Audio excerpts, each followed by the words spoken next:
Сполучені Штати Америки та партнери продовжуватимуть допомагати Україні у боротьбі з російською агресією. Інакше країна буде поневолена і вся Європа опиниться під загрозою. Про це заявив президент США Джо Байден у промові на відзначенні 80-ї річниці висадки союзників у Нормандії.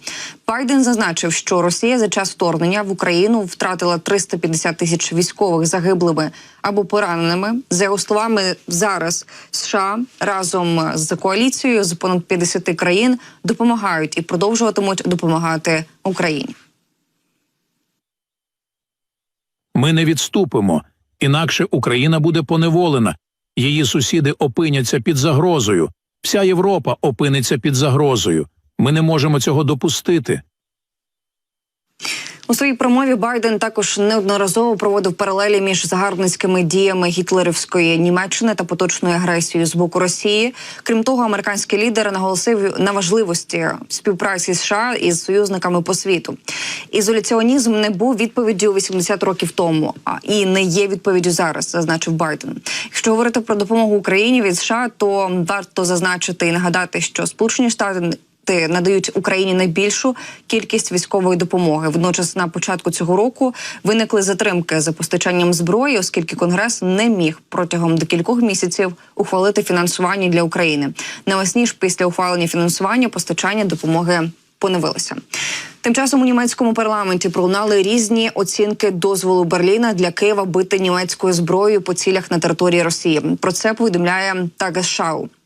Очільниця комітету з питань оборони Бундестагу від Вільної демократичної партії Марі Агнес Штрак-Ціммерман похвалила канцлера Олафа Шольца за зміну його курсу. За її словами, очільник уряду ФРН правильно зробив, що дав зелене світло Україні на знищення місця пусків ракет з російської території. Втім, вона вкотре розкритикувала надто нерішучу, на її думку, підтримку Києва з боку Берліна. Німеччина підтримує Україну, але недостатньо швидко, і ми повністю передбачувані для диктатора Росії Владимира Путіна, зазначила Штрак-Ціммерман. Водночас подруга Путіна, так звана ліва політикиня Сара Вагенкнехт, чия партія БСВ виступає проти військової допомоги Україні, різко розкритикувала зміну курсу Шольца. Вона заявила, що найбільшим ризиком для безпеки ФРН є зростаюча небезпека перетворення війни в Україні на велику війну в Європі. Цитую, «Ваш останній розворот наражає Німеччину на гостру небезпеку, і ви це знаєте». Сам Шольц, коментуючи наданий ним дозвіл на використання німецької зброї для ударів по Росії, наголосив на праві України на самооборону. Раніше канцлер ФРН висловлював переконання, що дозвіл Україні застосовувати передану Німеччиною зброю по території Росії не зумовить ескалації. Міністр оборони Німеччини Борис Пісторіус пояснював рішення Берліна стратегічним пристосуванням до мінливої ситуації.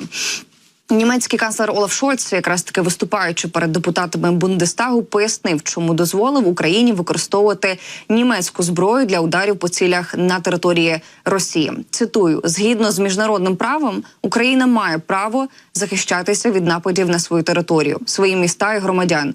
Це стосується і таких нападів, як у районі Харкова, які Росія здійснює з позицій, що безпосередньо прилягають до російського кордону», заявив Шольц, передає Більд.